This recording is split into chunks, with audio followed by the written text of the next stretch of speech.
Hey guys, before we start, I just want to bring your attention to the Donut Media merch store. That's right, we have t-shirts and hoodies and hats and other goodies that you can buy to support the channel. If for some reason you don't know, we have a YouTube channel and all of our shirts are based on things that have happened in these videos. Our design team has worked really hard on these designs and we don't really tell you about it very much on the Donut podcast side of things. So I just want to direct your attention to there.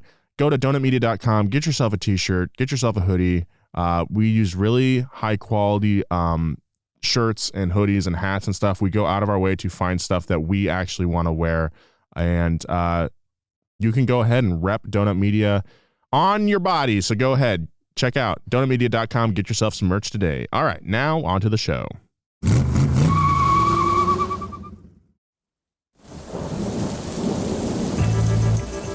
On the cold and rainy morning of December 21st, 1911, French anarchist group the Bonneau Gang were preparing for their very first bank robbery. Their leader, Jules Bonneau, had been casing Paris's largest bank, the Société Générale, for days. The plan was to ambush the bank manager right before he made his daily deposit, and since it was only a few days before Christmas, the hope was that this deposit would be hefty. So, in broad daylight, the Bonneau Gang ransacked the bank, secured the bag, and hopped into a stolen limousine to flee the scene unscathed. At the time, fleeing a crime scene via automobile wasn't a common occurrence. In fact, the Bonneau Gang were chased down by a police force on foot, horseback, and bicycles because cops didn't have cars yet. When the dust had settled, the gang had made off with 5,126 francs and an unknown amount of security deposits. The newspapers went wild. The gang was dubbed Les Bandits en Auto, and stories about their crimes made the front page for weeks. The Bonneau Gang had officially solidified their legacy by making use of what would soon become a signature tool for criminals, the Getaway car. Who are the most infamous criminals to get behind the wheel? What kind of cars do they drive and sometimes steal to get the job done? And what are some of the inventive ways that these criminals put these cars to use? Today on Past Gas, it's the history of the Getaway car. Past Gas Podcast. It's about cars, it's not about forts. This episode of Past Gas is brought to you by Chime. Start making your financial dreams a reality with Chime. Signing up only takes 2 minutes and doesn't affect your credit score. Get started at chime.com/gas. That's chime.com/gas. Thank you, Chime. The Chime Credit Builder Visa credit card is issued by Stride Bank N.A. pursuant to a license from Visa USA. Chime checking account and $200 qualifying direct deposit required to apply for the secure Chime Credit Builder Visa credit card. Based on a study conducted by Experian, Credit Builder members observed an average 30-point FICO score 8 increase after 8 months with regular on-time payments. Results may vary. See chime.com for details. Out-of-network ATM withdrawal fees may apply except at MoneyPass ATMs in a 7-Eleven or any Allpoint or Visa Plus Alliance ATM. Hey, welcome back to 106.1 The Donut. My name's Nolan Sykes. I'm joined by my co-host, as always, in the cage. We got Joe Weber. How are you? Let me out! Wow!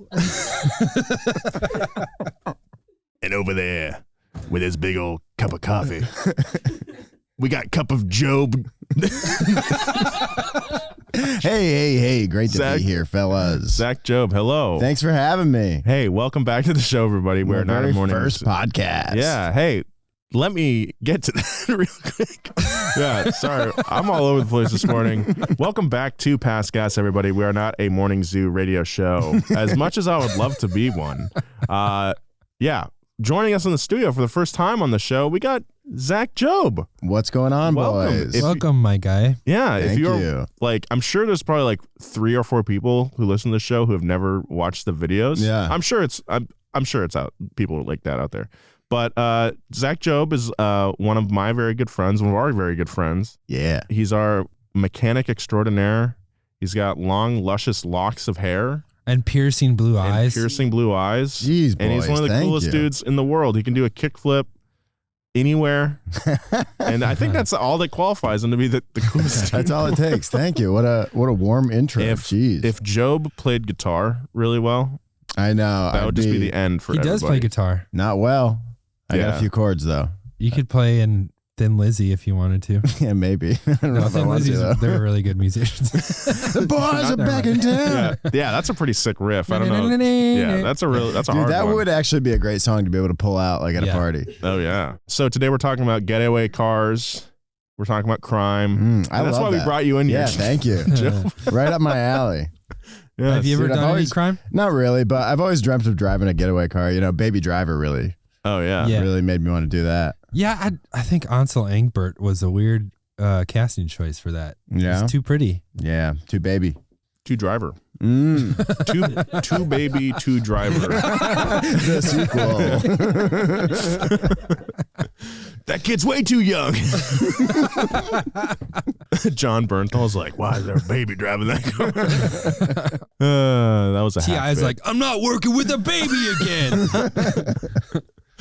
All right, so let's get into it, huh? Yeah, let's. Let's talk about some more French anarchists, maybe.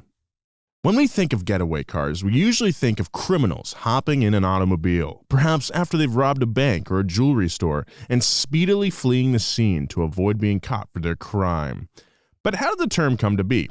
Well, it's actually pretty debatable.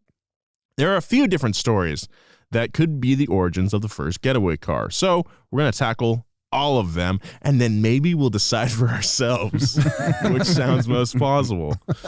It's possible that the first use of the getaway car was all the way back in 1866. That's when Francis Curtis invented a steam engine meant for firefighting that could reach speeds of up to 25 miles per hour. The Curtis steamer held a 20-gallon water tank and had an 80-pound coal box. And most interestingly to us, was insanely loud. So loud that whenever Curtis tested the vehicle's engine, his neighbors filed noise complaints. Yeah, there's a Curtis steamer takeover in my neighborhood the other day. It was so annoying. So loud, dude. The steam engine's noise eventually became enough of a disturbance that the police were called in to deal with it. When a sheriff arrived to confront him about the noise, Curtis hopped in his Curtis steamer to flee the scene. The policeman on foot attempted to chase after him, but needless to say, Curtis got away. Yeah, 25 miles per hour is like the upper limit of Yeah. what humans can do. That's pretty fast. Yeah, it'd be annoying to to have something get away from you at that speed. Yeah. Another contender for the earliest getaway car took place on February 14th, 1904. According to Guinness World Records, a group of thieves broke into the Collegiate Church of St. Juliana and Santillana del Mar, Spain, and stole 450 pounds of gold and silver church plates. The gang escaped in a, quote, fast motor car. What? Why do they have so many church plates made out of gold? They're lifting, dude. Trying to bulk up. Like they're 45s. Yeah, 45s, 35s. Didn't really concern themselves with like the half-pound ones, the 1-pound ones. The first use of a getaway car in a traditional heist took place on September 1st, 1906. A group of 3 thieves broke into the post office in Kingston, New York, and blasted open a safe with nitroglycerin. That's oh yeah, cool. dude. Yeah, I love that. This is like Babyface Nelson and Oh Brother Where Art Thou? You know. They walked away with $500 in cash and $800 in stamps before escaping in their vehicle. This heist was attributed to a group of housebreakers and bank robbers known as the Red Auto Gang. Nothing? Okay. Dude, can you imagine wanting to steal stamps? Yeah, like how are you going to launder those? You know, like, hey man, just gonna send letters I got with them. stamps on the low. You You know, could probably sell them at a discount. Yeah. that actually worked out to almost $17,000 in cash and $26,000 worth of stamps. That's a lot of stamps. Yeah, so we're talking around $40,000 haul there. Anyway, this Red Auto Gang was active in both Long Island and the Hudson River Valley from 1905 to 1907. The gang was made of 2 men, George Carr and David Gilman, and 2 women, Anna Slattery and Catherine Courtney.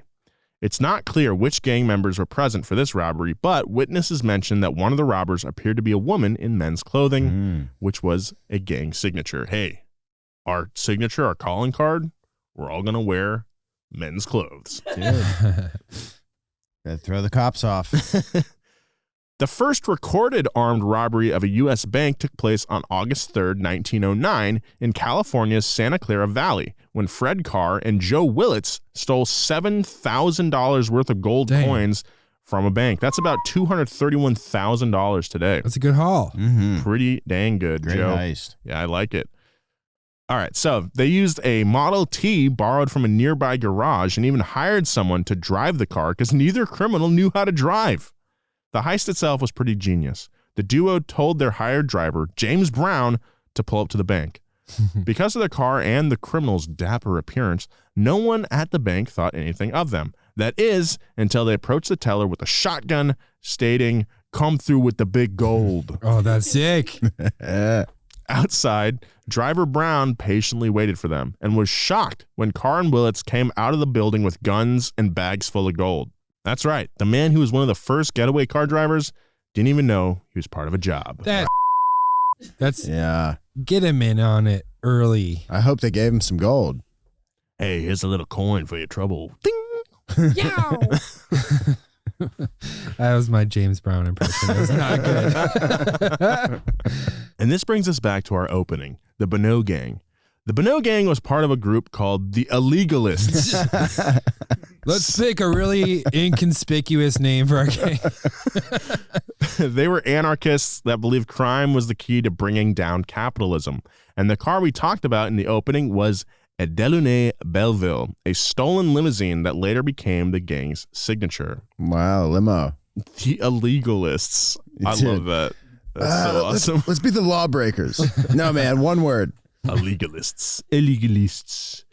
However, just a few months after their headline-making robbery of the Societe Generale Bank, the group stole a Don Dion Bouton 4-cylinder to rob a bank in Chantilly. After the robbery, the gang escaped in their stolen car as two policemen, one on horseback and one, again, on a bicycle, failed to catch them. But to be fair, the horse was pulling the bicycle. The guy was holding onto the tail. Was riding the bicycle. It was an experimental police program. It did not work out. Turns out horses are faster when you just put them on the ground. But the Bonneau Gang's reign as a crime syndicate was relatively short-lived because on April 28th, 1912, the fugitive Bonneau, Jules Bonneau, was finally tracked down by authorities to a hideout in Paris. 500 armed policemen, soldiers, firemen, military engineers, those are guys that blow stuff up, and even some private gun owners surrounded the building. It's like the end of Blues Brothers. 500 cops. Needless to say, guys, shots were fired and Jules Bonneau was killed. And later, the remaining Bonneau Gang members were rounded up and sent to prison, where they started singing. They were in a little I'm quartet. so les miserables here. Okay, let's head back to America. In the U.S., the heyday of the getaway car was the early 1930s, thanks to infamous criminals like John Dillinger, Al Capone, and Bonnie and Clyde. Let's start with John Dillinger. John Dillinger was a Midwest gangster who robbed banks during the Great Depression. It's estimated that he stole more than $300,000 in his bank robbing career, or more than $6 million today. Dang. It's a lot of cheddar. Dillinger was a master criminal, and he was eventually accused of robbing 24 banks and 4 police stations. Whoa. And yeah, he stole the police cars. That's pretty cool. Yeah. That's pretty wild. In Dillinger's string of heists, the 1934 robbery of a First National Bank in East Chicago, Indiana is... Chicago, Indiana? It's like a Kansas City situation? Yeah, I guess so. All right. Is widely considered to be one of his most infamous, especially after a police officer was shot in the head. Ooh. Bummer. Despite this show of violence, Dillinger and his gang managed to avoid arrest and fled to Tucson, Arizona. Eventually, police were tipped off, and Dillinger was arrested, and he was flown back to the Midwest to be placed under high security due to his known escape attempts. Do you know that movie that came out with Johnny Depp a while ago where he played John Dillinger? Yeah. They filmed one of the bank robberies in Milwaukee, and my cousin was an extra in it. Ooh, that's fun. I just want to give a quick shout out to East Chicago Central High School. Go Wildcats. It looks like it's a cardinal of some sort is their mascot. Real quick shout out Keep it up, guys. Dang, nice. Do your homework. You should- So you can get Yeah. out of Indiana. Sorry, I don't want to start beef with another Midwest state, so I'm just going to retract that statement. Who do you have beef with now? Minnesota, they're on my ass, dude. Dude, that's rough. We're about to talk about Minnesota in a minute. Oh, great. All right. Yeah, watch your mouth. Despite being under the watch of 6 armed guards, Dillinger spent hours in his cell carving a fake gun out of an old piece of washboard using razor blades. What? I don't know. Dillinger used the wooden gun to escape by taking one guard hostage and forcing him at gunpoint to walk out of the prison. That must have been a really convincing gun. Dude, or it must have been dark out. Yeah. That is ridiculous. Dillinger then stole a cop car from a nearby alley. Dang, we're stealing all the Wait, cop why didn't he cars. just use the razor blades that he used to make the gun Great to question. hold the guy hostage? Great question. Already had a weapon, made a fake one. I'm going to carve a small spoon out of a bigger spoon. Okay, anyway, Dillinger then stole a cop car from a nearby alley. Sheriff Lillian Hawley's 1933 Ford V8. Ooh. Little Deuce Coupe, dude. Yeah, baby. That's a cool getaway car. Before the prison even knew that he had escaped, Dillinger was back on the road. However, crossing state lines in a stolen cop car only brought him more notoriety that would lead him to the FBI's jurisdiction. Later, Dillinger's ability to get away from police while under surveillance from the FBI was such an embarrassment that President Franklin Delano Roosevelt, aka FDR, threatened to shut them down. The whole FBI. In the same cop car, Dillinger managed to escape from St. Paul, Minnesota in March of 1934 after a 45-minute gunfight with police. He then drove to Chicago, to lay West low. Chicago. West Chicago, Ohio. He then drove to Chicago to lay low despite the fact that his car was riddled with bullet holes. This guy needs to learn to be a little bit more inconspicuous. To be fair, though, he bought all those bullet hole stickers at AutoZone. There is actually a West Chicago, by the way. Where Really? is it? It's in Indiana? Illinois. No, it's Illinois. A few months later, the FBI and Indiana police worked with an informant named Anna Sage to capture Dillinger. Whoa. Sage was a brothel madam and Romanian immigrant who was a friend of Dillinger's girlfriend, Polly Hamilton, and hoped that if she helped turn Dillinger in, that she would be allowed to stay in the United States. So Sage let authorities know about her plans to meet Dillinger and Hamilton to see a movie on the night of July 22nd, 1934. The three of them attended a showing of the gangster movie Manhattan Melodrama at the Biograph Theater. As they exited the theater, Dillinger was shocked to find FBI agents waiting for him. He attempted to escape, but was shot to death in the alley. Dillinger's stolen cop car was abandoned on the street before it was confiscated by the Chicago police. The car's buyer moved to Maine, where the car then fell into disrepair, until Dillinger enthusiast Roger Pace tracked it down and restored it. Wait. What? So someone bought it right after. Yeah, I guess so. Whoa. Bought it, let it fall into disrepair, and then Then Dillinger enthusiast Roger Pace came along. In early 2021, the stolen 1933 Ford V8 was returned to Indiana. Indiana Jones. In early 2021, the stolen 1933 Ford V8 was returned to Indiana.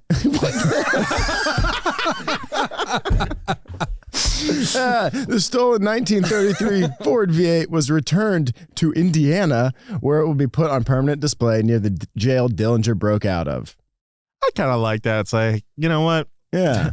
We messed up with this guy. He gets a whole museum. He gets a display. Thank you. As it turns out, throughout his career, Dillinger stole several Ford cars and developed a fondness for them. He was such a fan that he wrote a letter to Henry Ford himself thanking him for his work in creating an excellent automobile. Dear Mr. Ford, I want to thank you for building the Ford V8 as fast and sturdy a car as you did. Otherwise, I would not have gotten away from the coppers in that Wisconsin-Minnesota case. Yours till I have the pleasure of seeing you, John Dillinger. That's so Kind of a cocky. creepy sign off. Yours till I have the pleasure of seeing you. Yeah. I'm going to sign off my emails like that. Yours till I have. It's like, kind of teasy a little bit. yeah. It's like I'm yours until we get together, and then I'm not yours, but you have to win me over. Well, John Dillinger's pretty cool, huh? Yeah, I think he was like kind of ethical, right? I don't know, probably man. not. I mean, who knows, dude? We're talking about a master criminal from the early. Well, I don't think he killed any like innocent bystanders. Yeah. Like Al Capone was a piece of big sausage lip piece of shit. Died of syphilis.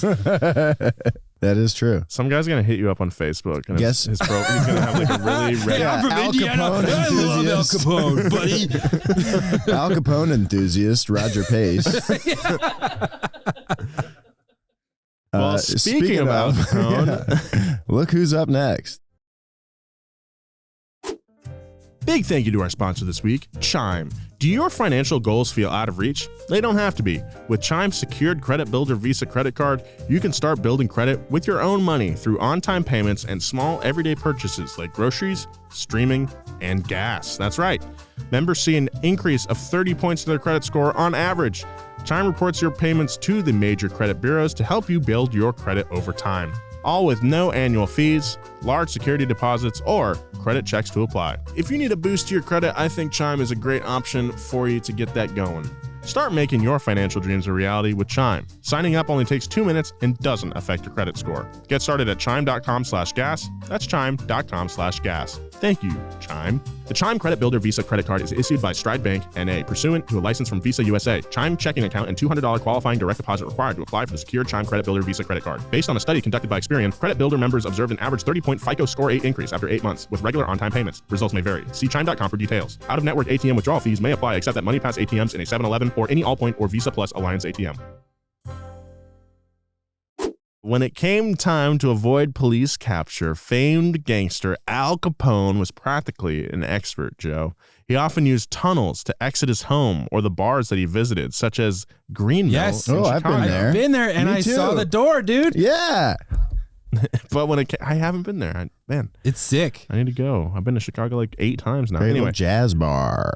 sick. But when it came to hitting the road, armored cars were his ride of choice. Capone's 1928 Cadillac sedan is said to be one of the first bulletproof cars and had asbestos-lined steel plating installed inside the doors, probably for sound insulation, right? And bullets. Well, but the asbestos, though. I don't The know. asbestos is really good at heat insulation. Yeah. And also getting you involved in class action lawsuits. Yeah. Yeah, it's great at mesothelioma. Yeah. But asbestos wasn't the only perk of Capone's killer escape car. In addition to being bulletproof, Cadillac's V8 could reach up to 110 miles per hour. It also came with a regulation police siren to throw off other drivers, as well as the police themselves. Hey, who's driving that Cadillac? Is that the chief? I don't know, but he's got big sausage lips. Capone even installed a police radio in the glove box to keep an eye or ear on police activity, which was actually the first regulation police pickup radio to ever be installed in an automobile. And of course, there was the bulletproof glass throughout, and the side and back windows were maneuverable so that gunmen within the car could shoot outwards. Oh, cool. After his eventual arrest, police gained possession of most of Capone's property, but they were never able to get their hands on that armored Cadillac. The car was hidden away in a Chicago garage and was later purchased by a sales agent rumored to be working for Capone. The car changed hands a few times, but was eventually purchased by Harley Nielsen with the intention of making it a tourist attraction. Nielsen restored the car, removed most of its armor, and it went on to become an attraction at several museums, including the Niagara Falls Antique Auto Museum in the 1960s. In 2020, Celebrity Cars listed the Cadillac for a whopping $1 million with a $20,000 deposit required before price negotiations can begin. It still looks like it's for sale, and if you think $1 million is too much, well, consider that the Cadillac only has 1,111 miles on the odometer. I think that's pretty cheap for such a storied car. You know, I am with you, Joe. I think that's pretty... There's cool. like E36 M3s that are going for like $900,000. Are there? I don't know. Yeah. I'm just... They're but, getting up there. Yeah, it's like this is like a historical car. Yeah. And it's a beautiful green color too. I like it a lot. So funny story about Al Capone is, if you've ever watched the Drunk History on him, he was so out of his mind at the end of his life that from the syphilis that he would sit in his pool with a fishing rod and his cronies would throw fish in the pool so that he could catch them. I mean, that's just good friends. Good friends, yeah, seriously. Perhaps two of the most infamous criminals of the 20th century are Bonnie Parker and Clyde Barrow. Along with Dillinger, the duo are most likely the first names that spring to mind at the mention of a getaway car. The lovers and literal partners in crime went on a spree of stealing vehicles and robbing banks throughout the rural Midwest in the early 1930s. When the two met in Texas in January of 1930, Bonnie Parker was already married to a man in prison for murder. Ooh. She's got a type. She can pick them. In 1932, after Clyde Barrow was arrested for burglary, escaped jail, arrested again, then let out of jail on parole, the two began a life of crime together. In addition to bank robbery and sometimes murder, they often stole cars and then abandoned them. Their most notable getaway vehicle was a 1934 Ford V8 sedan, which they used to flee multiple crime scenes. However, their luck eventually ran out on May 23rd, 1934, around the same time as Dillinger. I'm going to become one of those guys that's just obsessed with these two people. Yeah? Yeah. You're going to have to buy one of their cars. Yeah. Throughout their investigation of the duo, authorities discovered that the seemingly ruthless Bonnie and Clyde were still very close to their families and friends in Texas, and the two would regularly go back to visit while they were on the run. So once police heard that they were heading back to visit their friend Henry Methvin, Henry Methvan? I think I know that guy. yeah, so the origin of the getaway car and the meth van. So the police heard that they were heading back to visit their friend Henry Methvin and his family, and they prepared an ambush. It was in the early morning when a slew of police officers hid among the bushes, a literal ambush, along a highway near Sales, Louisiana. Bonnie and Clyde appeared in their stolen Ford automobile. Once the twosome noticed the police presence, they tried to escape, and that is when a large number of police officers opened fire. Bonnie Parker and Clyde Barrow were killed. Is that where the origin of the term comes from? Ambush? Yeah. I doubt it. I don't Like know. you wait in the morning in a bush? We're waiting in an ambush all morning. Am in bush. It used to be am in bush, and they shortened it. That's like, because they were on T9 back then. They were Yeah, texting yeah. each other, right? We gotta chop this thing down. Call it an ambush. The bullet hole filled car has been a touring attraction over the years, and it currently resides at the Prim Valley Casino and Resort in Las Vegas. Oh my God. I thought it was in Prim, which is like That's what I thought too. It does yeah. say Prim Valley. Okay. That wasteland with the Yeah, Prim is just like the worst little casino town on the border. I think. yeah, but they have those mirror fields in Prim. You ever driven by those? No, what's that? For the steam generators. Yeah. Oh, where they have the salt Yeah. Yeah. thing and it superheats it Yeah. and birds just explode when they get near it. Yeah. Oh yeah, I never thought about that. Poor bird trying to land on that thing. Yeah. It's like 10,000 degrees. Yeah. The display includes the V8 Ford as well as two mannequins of the duo posing with weapons next to it. Along with the car is a piece of Clyde Barrow's shredded shirt, complete with bullet holes and blood stains. Cool. That's gross. Yeah. Maybe we can clone him. Bring him back. I have visited this car before in Fallout New Vegas. Oh, nice. That's a good game. That's a great game. It's something you could just get lost in for yeah. months. In the early days of the getaway car, the focus was less on the actual car and more on the criminal's access to it. However, that changed as cars began to improve and develop over the years. For example, the Jaguar Mark II was considered powerful for a sedan when it debuted in 1959 with a 220 horsepower engine that could reach speeds of 125 miles per. This car could outrun most of the world's sports cars, and needless to say, the Mark II was a hit among criminals, or crims, in the UK, and became so notorious that it later made its way into film and TV as a car of choice for bad guys. The Jag. Today, it still has a reputation of being a gangster car in England, and I gotta see what this thing looks like. I think you'll recognize it when you see it. Yeah. Richard Hammond drove it. Oh, baby, I want one of these. Oh, man. That is a beautiful car, regardless of criminal practicality. That thing is Dude, so criminals nice. just have good taste. Telling me, dude. They want them fast. They want them sleek. When it comes to infamous cars that belong to criminals, no car is more notorious than the Ford Bronco. Oof. On June 17th, 1994, former NFL player O.J. Simpson was charged with the murder of his ex-wife, Nicole Brown Simpson, and her friend, Ron Goldman. A manic Simpson evaded arrest by getting into his friend Al Cowling's car with him in the driver's seat. In what is now one of the most infamous getaway cars of all time, a white Ford Bronco, the suicidal and wanted for murder Simpson had Cowlings drive through L.A. in one of the most infamous police chases of all time. I mean, poor AC, dude, gets looped into this. It's not even OJ's Bronco. It's No. AC's Bronco. Yeah, it's AC's car. The chase was watched closely by America. On a night where most people were already glued to their TVs during the NBA playoffs, the country was riveted by the bizarre and widely televised chase. Wasn't the NHL championship happening at the same time or something?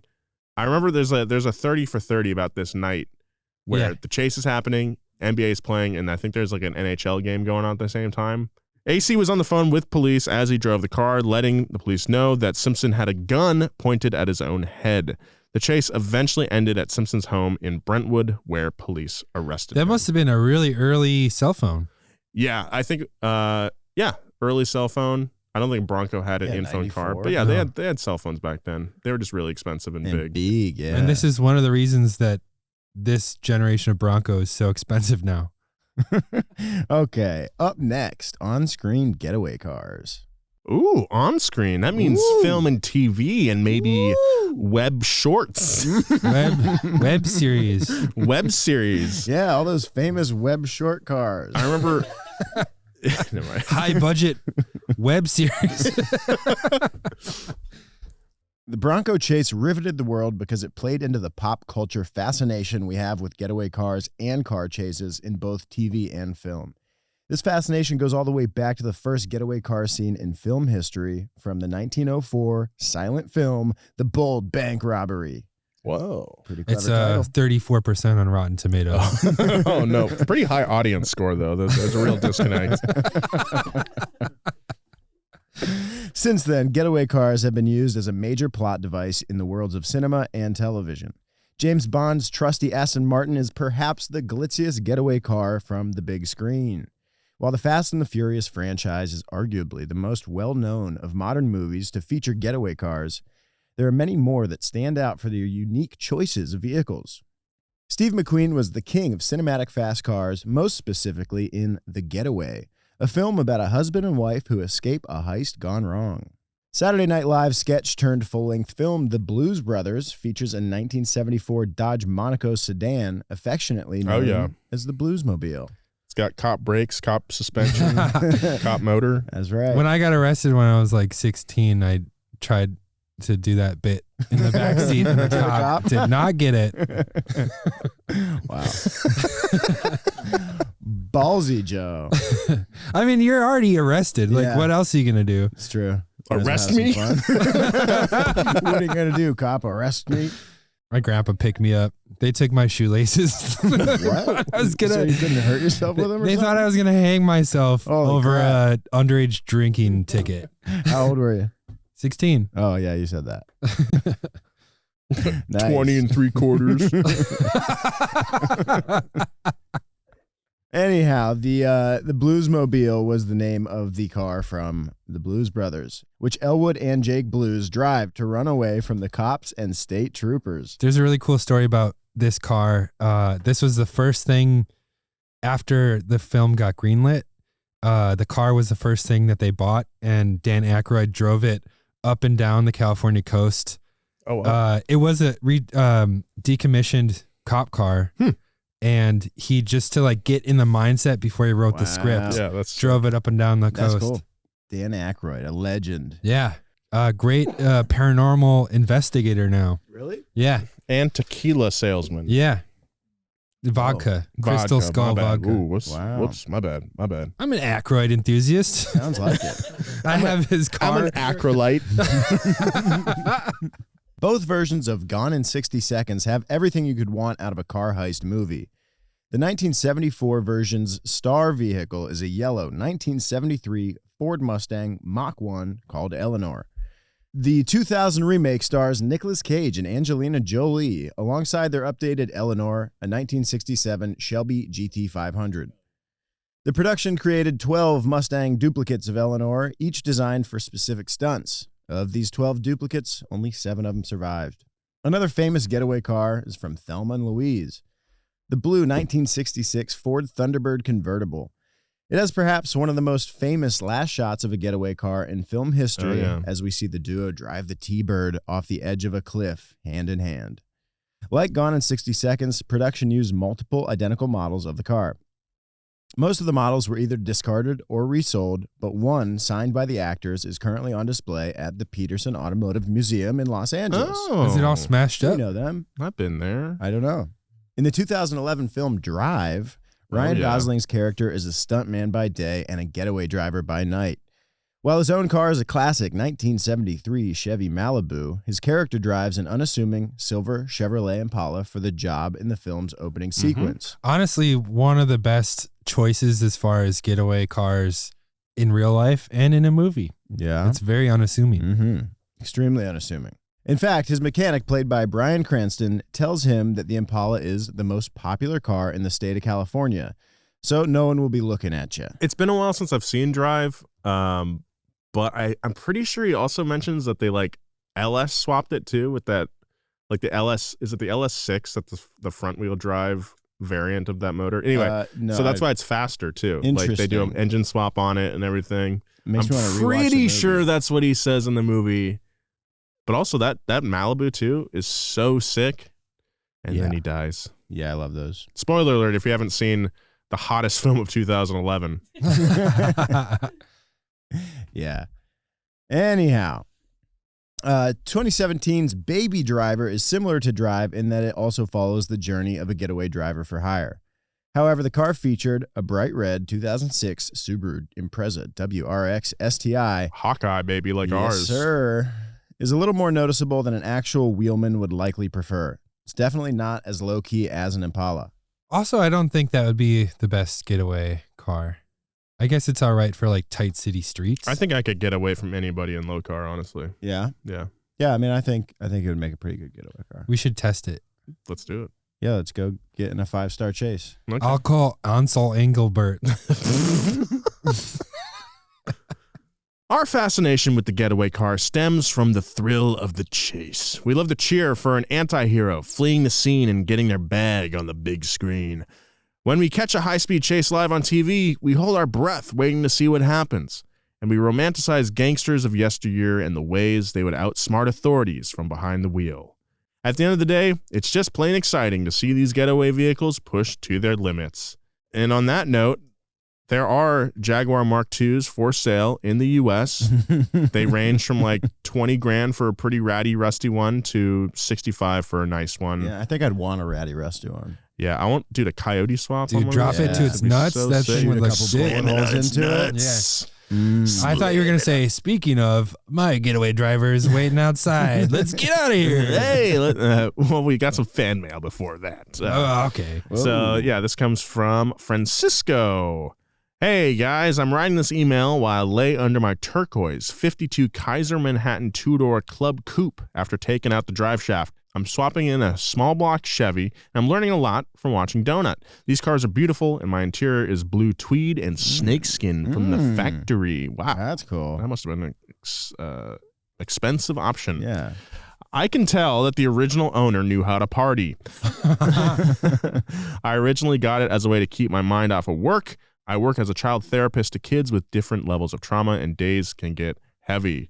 People always tell me I should name my Manhattan, but I'm not good with names. What cool names would you recommend?